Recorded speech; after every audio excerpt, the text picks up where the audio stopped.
फकीर के श्राप थे। फकीर को ना दंड दिया, फकीर को पितुआ और तेरे पिताजी को कोर करता हो गया। मैं जवानी में ही विधवा हो गई। मैं बेटा तुझे सलाह देती हूँ, गोपीचंद से अपने बेटा से कहा, सत्य का साथ कर, परमात्मा के स्मरण कर। गोपीचंद ने इतिहास के मुताबिक कहा होगा कि माँ तू कैसी माँ है, अपने बेटे को भिखारी बनाना चाहती है। राजमहल में मैंने जन्म लिया है, राजकुमार हूँ। मेरे पास वैदिक काल के इतिहास कहता है 1600 रानियां, हजारों बेटियां, इनका क्या होगा?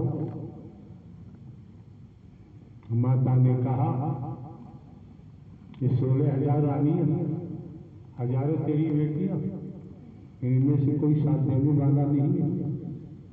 मैं तुझे ज्ञान दे रही हूँ, ये ज्ञान ही तेरा लोक सुखी और लोक सहला करेगा। और कोई भूमंडल में और कोई मार्ग नहीं है। सुनने पर समझ में आया, राजा गोपीचंद ने योग धारण किया। जैसे देवी जी का नाम आता है, नौ दुर्गों का नाम आता है, तो लिखा देखा होगा देवी जी के चरण के नीचे लिखा होता है ब्रह्मचारी। आज की दौर में समझे, हाथ के सच्चे, लंगोट के पत्ते, ईमानदारी निष्ठा है, वचन का पालन किया, सद्मार्ग पे चले, आप स्वयं ही आपकी बहन बेटियां भी ब्रह्मचारी हो सकते। हनुमान जी का जिक्र आता है ब्रह्मचारी, ये सब कुछ त्याग करना पड़ता है। बिना त्याग के कभी तपस्या पूरी नहीं होती है। दुनिया के इतिहास पढ़ा होगा, सुना होगा, स्वाध्याय किया होगा, आप समझ सकते हैं।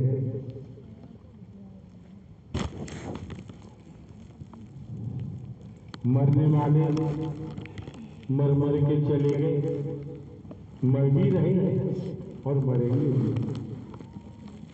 कभी हम शैतानियत को प्यार हो जाते हैं और हम भूल जाते हैं कि हम जनहित की वजह कल्याण की बात सोचते हैं, दूसरों का बुरा सोचते हैं। हमारी मानसिकता प्रदूषित हो जाती है। किसी को उठता हुआ देखते हैं तो हम जलन बैर भाव में पहुंच जाते हैं।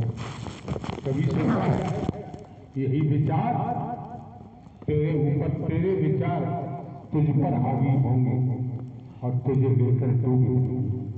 जिसे जो परमात्मा की शरण में है, ईमानदारी निष्ठा को लेके चलता है, हाथ का सच्चा है, लंगोट का पक्का है, प्रभु परमात्मा हरि को समर्पित है, दुनिया की दुष्टता करने वाले लोग स्त्री पुरुष अपना ही नाश कराएंगे, उसका बाल बांका नहीं हो सकता।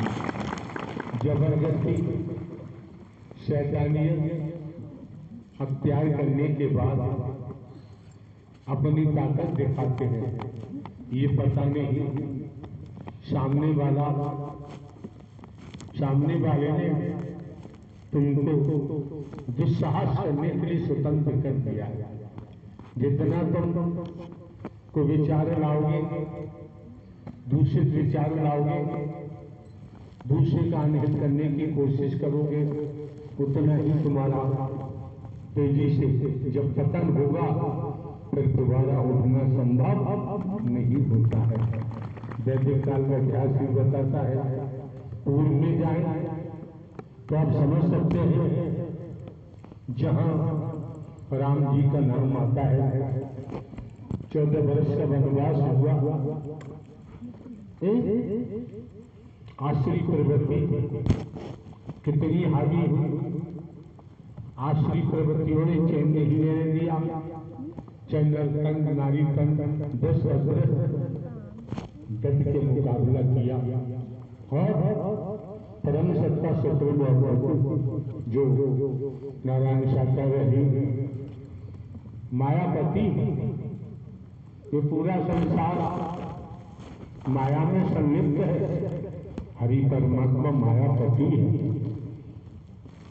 जीव माया अधीन है। हरि के भजन बनने की त्याग तपस्या के बगैर इस संसार से माया से छुटकारा होना संभव नहीं है।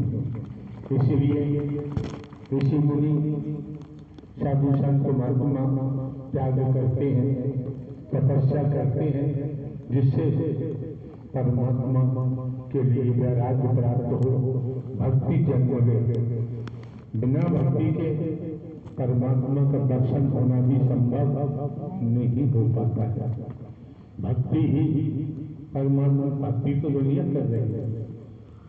कोई मोह की भक्ति कर रहा है, ममता की भक्ति कर रहा है, लोभ की भक्ति कर रहा है, भेदभाव की भक्ति कर रहा है। भक्ति करने वालों की कमी नहीं इस संसार है। लेकिन आपको देखना होगा कि आप भिन्न भिन्न स्थानों से चलकर किराए वाला खर्च करते हुए इस मानव मंगल में सद्भावना समागम में पहुंचे हैं, तो समझे, परखे, देखे, देने वाला दाता होता है, लेने वाला भिखारी होता है। मानव की सच्ची सेवा में ही परमात्मा झलकता है। इसलिए किसी भी रूप में, किसी भी तरह से स्त्री पुरुषों को अपने मन वचन कर्म से तकलीफ नहीं देंगे। आप जानते हैं आज के दौर में बड़ी शैतानियत है। पूर्व इतिहास के मुताबिक वर्तमान से पता चलता है क्या है, अपना झंडा बुलंद करने के लिए दूसरों पर, जिसे कहते हैं ब्लैकमेल, आज के दौर में ब्लैकमेल करने वालों की बड़े बड़े ब्लैकमेलियर पड़े। एक सज्जन बीते कल राजस्थान के बता रहे थे, उनका गुरु ही उनको ब्लैकमेल कर रहा था। नजदीक रहने वाले ने बताया कि चाय आएगी कि जिस कप में उंगली लगी हो चाय के अंदर, उस चाय को मत लेना। उंगली में केमिकल लगा होता है, जो पिएगा उसका ब्रेन वॉश हो जाता है। तो क्या है ये? इसी तरीका से हम भी आते हैं स्त्री को गद्दारी करने के लिए। ये पता नहीं है तुम खिलाड़ी दूसरे को मारने की कोशिश कर रहे हो, यही खिलाड़ी डबल होकर तुम्हारे लगेंगे और तुम्हारा ही नाश करेगी। क्यों? ये मनोमंडल में सद्भावना समागम है। आप ये भी हम आपको बता दें, आबो हवा बदलने के लिए हमारा आना हुआ है। स्वास्थ्य ठीक नहीं, ग्वालियर मध्य प्रदेश से डॉक्टर साहब का उपचार चल रहा है। आज भी आने को नहीं, ऑक्सीजन लेवल डाउन है। लेकिन जब आप देवी स्वरूप, देव स्वरूप, आप मानवों की महापुरुषों की उपस्थिति है तो क्यों नहीं आते?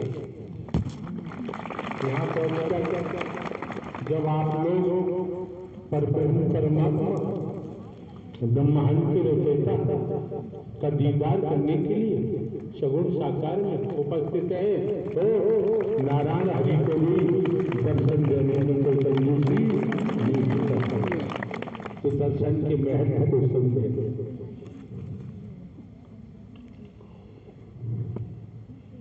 वाणी के प्रभाव को समझे और सेवा के महत्व को समझना बहुत जरूरी है। अपनी मति को न लगाए तो मानव धर्म मानव धर्म ही तो सनातन धर्म है। मानव धर्म सनातन धर्म की वस्तु पदार्थ नहीं है। इस ब्रह्मांड में सत्य को कौन क्षति पहुंचा सकता है? किसके बस की बात है? तनिक सांसें मिली है, इन्हें हम जनहित के कार्य में लगाए, मानव के लिए लगाए। सिंहासन चाहेंगे तो तुम्हारा पतन हो जाएगा। बुरा चाहोगे दूसरे का, वही तो हो रहा है, होने जा रहा है। मौके बार बार नहीं मिलते हैं, समय बार बार प्राप्त नहीं होता है। मानव की सच्ची सेवा में ही परमात्मा झलकता है। इसलिए संकीर्णता से निकले, कभी किसी का बुरा मत चाहना, अपनी भलाई के लिए ब्लैकमेल मत करो। जितना औरों को ब्लैकमेल करोगे, जो ब्लैकमेल करता है उसकी महादुर्गति होती है। शकुनी को उठाओ, शकुनी ने द्वापर का लेख कहता है कितना ब्लैकमेल किया, अपने भाइयों को ही बिगाड़ दिया। अंत क्या हुआ? शकुनी का कैसे नाश होता है, कौरवों का कैसे नाश होता है। 5 पांडव जिन्होंने कभी सुख नहीं देखा, लेख कहता है 5 पांडवों की मदद किसने की? लाक्षा गृह में अग्नि जो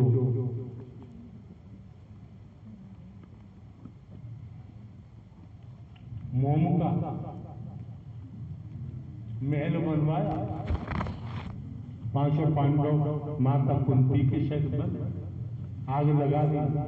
बचाने वाले ने पहले से सड़ू निकाल कर पांडव और कुंती को बचा। जिन्होंने ब्रह्मांड की रचना की है नारायण हरि ने, अगर हम सब विचारे में हैं, सब मार्ग पर हैं, सब कर्म करते हैं तो अवश्य ही हरि परमात्मा की मदद मिलती है, रहमत मिलती है। हरि हर को पता है अग्नि श्वास आए ना आए, कोई भरोसा तो है। पड़ा रहेगा माल खजाना, छोड़ क्रिया को खिलाना है। कर ले बंदे प्रीत, हरि परमात्मा से नहीं तो फिर करताना। खाई खाई कहते हैं बड़ाई, इसको भी अग्नि में जलाना है। कर ले बंदे सत्य का साथ से नहीं तो फिर करताना। आप मंदिर जाए, मंदिर जाकर मंदिर में गंदगी फैलाएंगे तो मंदिर के भगवान का छोड़ देंगे। शिवालय जाएंगे, वहां किसी प्रकार की गंदगी फैलाएंगे तो शिवालय वाले भगवान छोड़ देंगे। आप वृंदावन जाए, हरिद्वार जाए, काशी विश्वनाथ जाए, जहां जहां कीर्तन जाओ, मंदिर बनवाओ, श्री राम जी की मूर्ति लगाओ, हनुमान जी की लगाओ,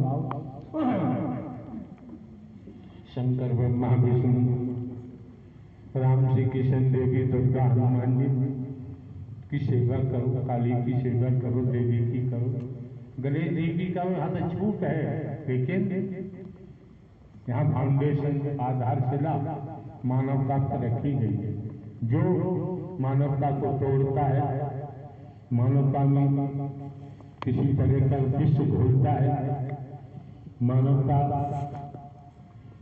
को गिराने वाला उससे ही अपने पतन को प्राप्त हो जाता है। तो मौके बार बार नहीं मिलते हैं, समय बार बार प्राप्त नहीं होता है।